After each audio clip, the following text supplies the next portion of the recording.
కొండా సురేఖ చిన్నారెడ్డిపై క్రమశిక్షణ కమిటీ నేడు పీసీసీ ఏఐసీసీకి తుది నివేదిక ఇవ్వనుంది. ఇద్దరిపైనా చర్యలు తీసుకోవాల్సిందేనని కమిటీ ఇప్పటికే నిర్ణయించిందని తెలుస్తోంది.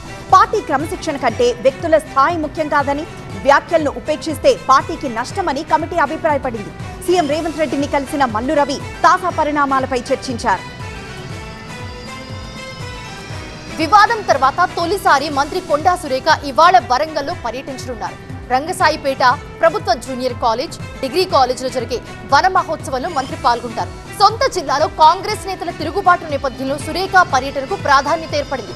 ఈ పర్యటనలో మంత్రి ఏం మాట్లాడతారన్న దానిపై రాజకీయ వర్గాల్లో ఆసక్తి నెలకొంది. చిన్నారెడ్డిపై కఠిన చర్యలు తీసుకోవాల్సిందేనని వనపర్తి ఎమ్మెల్యే మేఘారెడ్డి డిమాండ్ చేశారు. చిన్నారెడ్డి బీఆర్ఎస్ నేతలతో టచ్ లో ఉన్నారని మేఘారెడ్డి సంచలన ఆరోపణలు చేశారు. తమ దగ్గరున్న ఆధారాలను పీసీసీ ఏఐసీసీకి ఇప్పటికే అందించామని చెప్పారు. ఒరిజినల్ కాంగ్రెస్, డూప్లికేట్ కాంగ్రెస్ ఏంటో తేల్చేందుకు చర్చకు సిద్ధమని మేఘారెడ్డి సవాల్ చేశారు. సీఎం రేవంత్ రెడ్డి కనీస అవగాహన లేకుండా మాట్లాడుతున్నారని బీజేపీ ఎంపీ ఈటెల రాజేందర్ విమర్శించారు. తన అమెరికా పర్యటనను అడ్డుకున్నారని చెప్తున్న రేవంత్ రెడ్డి లండన్ పర్యటనలో ఏం చేశారో చెప్పాలని డిమాండ్ చేశారు. రేవంత్ రెడ్డి దేశ విచ్ఛిన్న శక్తులను కలుస్తున్నారని ఆరోపించారు. రాష్ట్ర విద్యా సమస్యలను పట్టించుకోకుండా విదేశీ విద్యా సంస్థలు తెస్తామనడం విడ్డూరమని ఈటెల మండిపడ్డారు. కాంగ్రెస్ ఎమ్మెల్యే పాయం వెంకటేశ్వర్లకు బీఆర్ఎస్ నేత రేగా కాంతారావు సవాల్ విసిరారు. తన ఆస్తులను ప్రజలకు పంచేందుకు సిద్ధమని, పాయం కూడా తన ఆస్తులు పంచేందుకు సిద్ధమా అని ప్రశ్నించారు. మణుగూరు అంబేద్కర్ సెంటర్లో కూర్చుందాం రా అంటూ రేగా సవాల్ చేశారు. 6 గ్యారంటీల అమలుపై చర్చించే దమ్ముందా అని పాయంను నిలదీశారు. అనంతపురం జిల్లా రాయదుర్గంలో మంత్రి నారా లోకేష్ పర్యటించనున్నారు.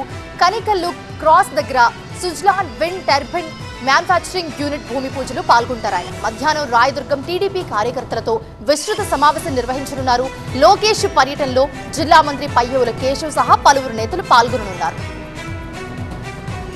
పాలిటెక్నిక్ విద్యపై నెలకొన్న గందరగోళానికి తెరదించేందుకు తెలంగాణ ప్రభుత్వం 6 సభ్యులతో కమిటీ ఏర్పాటు చేసింది. కె కేశవరావు నేతృత్వంలోని కమిటీ విద్యార్థులు, అధ్యాపకులు, ఉద్యోగుల ప్రయోజనాలపై అధ్యయనం చేయనుంది. జీవో 97తో పాలిటెక్నిక్ విద్యను స్కిల్ యూనివర్సిటీతో అనుసంధానం చేయడంపై తీవ్ర వ్యతిరేకత వ్యక్తమైంది. విద్యా విధానం, ఉద్యోగ భద్రత, విద్యార్థుల భవిష్యత్తుపై అధ్యయనం చేసి 30 రోజుల్లో నివేదిక ఇవ్వనుంది. ఏపీలో జూనియర్ డాక్టర్ల సమ్మెపై హైకోర్టులో ప్రజా ప్రయోజన వ్యాజ్యం దాఖలైంది. Emergency, ICU, critical care operation theatres లో వైద్య సేవలకు ఆటంకం లేకుండా చూడాలని పిటిషన్లో కోరారు. చూడాల నిరసన 16వ రోజు చేరగా నిన్న ప్రభుత్వంతో జరిగిన చర్చలు విఫలమయ్యాయి. పిల్పై ఇవాళ మరోసారి chief justice Lisa Gill, justice Gunaranjan ధర్మాసనం విచారణ చేపట్టనుంది. స్థానిక సంస్థల ఎన్నికల్లో బీసీ రిజర్వేషన్లపై ఏపీ హైకోర్టులో ప్రజా ప్రయోజన వ్యాజ్యం మొదలైంది. 50% పరిమితిని దాటి రిజర్వేషన్లు కల్పిస్తూ ప్రభుత్వం ఇచ్చిన జీవోలను పిటిషనర్ సవాల్ చేశారు. మొత్తం రిజర్వేషన్లు 50%కి మించకుండా ఎన్నికలు నిర్వహించేలా ఆదేశించాలని కోరారు. ఈ పిల్పై ఇవాళ ధర్మాసనం విచారణ చేపట్టనుంది. రాజధాని అమరావతిలో 7 చోట్ల ఎలక్ట్రిక్ వాహనాల ఛార్జింగ్ స్టేషన్లు ఏర్పాటు చేయనున్నారు. ఎనర్జీ స్టేషన్ల ఏర్పాటుకు సిఆర్డీఏ టెండర్లు ఆహ్వానించింది. అనంతపురం, కూరగల్లు, నేలపాడు, వెలగపూడిలో స్టేషన్లు ఏర్పాటు చేయనున్నారు. ఈవీలతో పాటు పెట్రోల్, డీజిల్, సిఎన్జీ, భవిష్యత్తులో హైడ్రోజన్ సదుపాయాలు కూడా అందుబాటులోకి రానున్నాయి. హైదరాబాద్ పాత బస్తీలో డీసీపీ కిరణ్ ఖారే ఆకస్మిక తనిఖీలు నిర్వహించారు. మొఘల్పుర, మాతన్నపేట, భవానీనగర్, తలాబ్కట్ట ప్రాంతాల్లో వాహనాలు తనిఖీ చేశారు. రోడ్లపై తిరుగుతున్న వారిని ఆపి వివరాలు ఆరా తీసిన డీసీపీ చబుత్రా మిషన్ను మరింత పటిష్టంగా అమలు చేయాలని ఆదేశించారు. శ్రీశైలం దేవస్థానంలో నేడు 10వ ట్రస్ట్ బోర్డు సమావేశం జరగనుంది. చైర్మన్ పోతుగుంట రమేష్ నాయుడు ఆధ్వర్యంలో జరిగే భేటీకి బోర్డు సభ్యులు, ఈవో శ్రీనివాసరావు, అధికారులు హాజరు కానున్నారు. మొత్తం 15 అంశాలను బోర్డు ముందుంచి చర్చించే ఛాన్స్ కనిపిస్తోంది. దీంట్లో అభివృద్ధి కార్యక్రమాలను ముందుకు ఎలా తీసుకెళ్లాలి అనే దానిపై చర్చ జరగనుంది. కర్నూలు జిల్లా గూడూరు మండలం కె నాగలాపురం దగ్గర ఆర్టీసీ బస్సును ఐషర్ వాహనం ఢీకొట్టింది. ప్రమాదంలో బస్సులోని ప్రయాణికులంతా సురక్షితంగా బయటపడ్డారు. 2 వాహనాల డ్రైవర్లకు తీవ్ర గాయాలు కావడంతో కర్నూలు ఆసుపత్రికి తరలించారు. విజయవాడ సతీష్ గ్యాస్ట్రో హాస్పిటల్లో రిసెప్షనిస్ట్, క్యాషియర్ చేతివాటం వెలుగు చూసింది. రోగులో ఓపీ, స్కాన్ రిపోర్టు బిల్లుల నుంచి 5 ఏళ్లలో యూపీఐ ద్వారా 5 కోట్ల వరకు మళ్లించినట్లు యాజమాన్యం గుర్తించింది. 2 సిబ్బందిపై సూర్యారావుపేట పోలీసులకు ఫిర్యాదు చేయగా కేసు నమోదు చేసి దర్యాప్తు చేస్తున్నారు. వరంగల్లో అంతరాష్ట్ర దొంగ ఆశీష్ శ్రీనివాస్ రెడ్డిని పోలీసులు అరెస్ట్ చేశారు. బెట్టింగ్లకు అలవాటు పడి పగటిపూట ఇళ్లను రెక్కీ చేసి రాత్రి వేళ్లలో చోరీలకు పాల్పడ్డారని గుర్తించారు. నిందితుడి నుంచి 12 లక్షల విలువైన బంగారం, వెండి, నగదు, 2 సెల్ ఫోన్లను స్వాధీనం చేసుకున్నారు. తెలంగాణలో గత 24 గంటల్లో పలుచోట్ల తేలికపాటి నుంచి మోస్తరు వర్షాలు కురిశాయి. మెదక్ శంకరంపేటలో అత్యధికంగా 110 మిల్లీమీటర్ల వర్షపాతం నమోదైంది. రాష్ట్ర సీజనల్ వర్షపాతంలో 13% లోటుండగా మధ్యాహ్నం తర్వాత వర్షాల తీవ్రత పెరిగే అవకాశం ఉంది. అల్పపీడనం ప్రభావంతో హైదరాబాద్ లో మరో గంటలో మోస్తరు నుంచి భారీ వర్షాలు కురిసే ఛాన్స్ కనిపిస్తోంది. షేర్లింగంపల్లి, గచ్చిబౌలి, మాదాపూర్, కూకట్పల్లి, ఖైరతాబాద్, బాలానగర్ లో ఇప్పటికే వర్షం కురుస్తోంది. సికింద్రాబాద్, బేగంపేట్, ముషీరాబాద్, ఉప్పల్, నాగోల్, ఎల్బీ నగర్ లోనూ వర్ష సూచన ఉంది. రోడ్లపై నీటితో వాహనదారులకు ఇబ్బందులు ఎదురయ్యే ఛాన్స్ ఉంది. ఏపీలోనూ పలు ప్రాంతాల్లో వర్షాలు కురిసే అవకాశం ఉందని వాతావరణ శాఖ హెచ్చరించింది.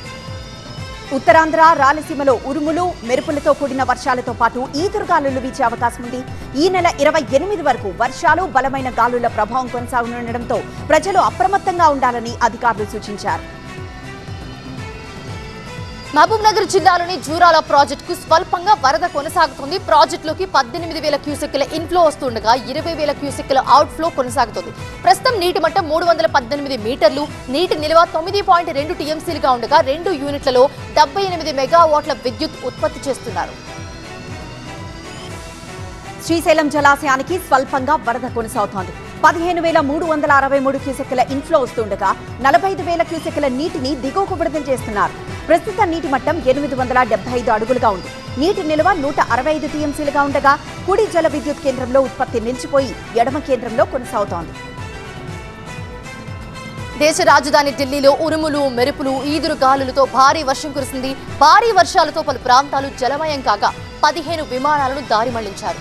జనక్పురి, ఆయానగర్లో 70 మిల్లీమీటర్ల వరకు వర్షపాతం నమోదవగా రోడ్లపై నీటితో భారీగా ట్రాఫిక్ జామ్ ఏర్పడ్డాయి. తిరుమల శ్రీవారి సర్వదర్శనానికి ప్రస్తుతం 8 గంటల సమయం పడుతోంది. 14 కంపార్ట్మెంట్లలో భక్తులు దర్శనం కోసం వేచుండగా నిన్న 77,085 మంది భక్తులు స్వామివారిని దర్శించుకున్నారు. వెంకన్న హుండీ ద్వారా 4,61,00,000 రూపాయల ఆదాయం వచ్చిందని టీటీడీ తెలిపింది. కర్నూలు జిల్లా ఎమ్మిగనూరులో మంత్రి నిమ్మల రామానాయుడు ఆకస్మికంగా పర్యటించడంతో పోలీసులు, టీడీపీ నేతలు ఆశ్చర్యపోయారు. ప్రధాన రహదారిపై వాకింగ్ చేస్తూ మున్సిపల్ కార్మికుల చెత్త సేకరణ పనులను మంత్రి పరిశీలించారు. పట్టణాన్ని పరిశుభ్రంగా ఉంచేలా చర్యలు చేపట్టాలని మున్సిపల్ కమిషనర్ను ఆదేశించారు. సూర్య హీరోగా వెంకీ అట్లూరి దర్శకత్వంలో తెరకెక్కిన విశ్వనాథన్ సన్స్ సినిమా బాక్సాఫీస్ దగ్గర దూసుకుపోతోంది. విడుదలైన 10 రోజుల్లోనే ప్రపంచవ్యాప్తంగా 200 కోట్ల గ్రాస్ వసూళ్లు సాధించింది. తెలుగులో ఘన విజయం సాధించిన ఈ సినిమా తమిళంలోనూ మంచి వసూళ్లతో 3వ వారంలోకి దూసుకువెళ్తోంది. 100 మందిని కొత్త వాళ్లను పరిచయం చేస్తూ అజార్ కొత్త సినిమా పేరుతో చిత్రం తెరకెక్కిస్తున్నారు. హైదరాబాద్ లో జరిగిన ప్రెస్ మీట్ లో why only Hyderabad, why not in a place పేరుతో ప్రత్యేక ఈవెంట్ నిర్వహించారు. తమ్మారెడ్డి భరద్వాజ, ఎన్ శంకర్, బిఎన్ ఆదిత్య ముఖ్య అతిథులుగా హాజరయ్యారు. పోస్టర్ పై ఆసక్తికరమైన క్యాప్షన్ ఆకట్టుకుంది.